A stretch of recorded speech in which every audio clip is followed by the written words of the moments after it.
നമസ്തേ പ്രിയമുള്ള പ്രേക്ഷകർ, ഇവിടെ ശ്രീ വേദവ്യാസനാൽ വിരചിതമായ ഭഗവത്ഗീതയിലെ ജ്ഞാനകർമ്മ സന്യാസ യോഗമെന്ന 4-ാമത്തെ അധ്യായത്തിലെ 10-ാമത്തെ ശ്ലോകമാണ് നാം ചർച്ച ചെയ്യുന്നത്.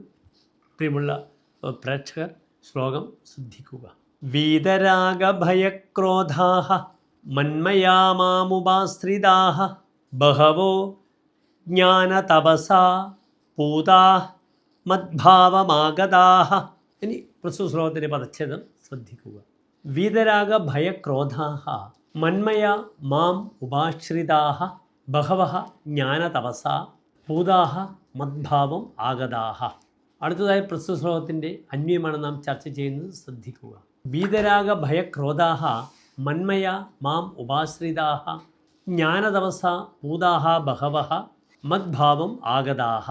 ഇനി പ്രസ്തുത ശ്ലോകത്തിൻ്റെ സാരാംശം ശ്രദ്ധിക്കുക. രാഗഭയക്രോധങ്ങൾ ഇല്ലാത്തവരായി എന്നിൽ അത്യന്തം ലീനമായ മാനസത്തോടുകൂടെ എന്നെ തന്നെ ആശ്രയിച്ച് അനേകം പേർ ജ്ഞാനതപസ്സിനാൽ ആത്മസാക്ഷാത്കാരത്തെ, മോക്ഷത്തെ പ്രാപിച്ചിട്ടുണ്ട് എന്നാണ് പ്രസ്തുത ശ്ലോകത്തിൻ്റെ സാരം. നമസ്തേ.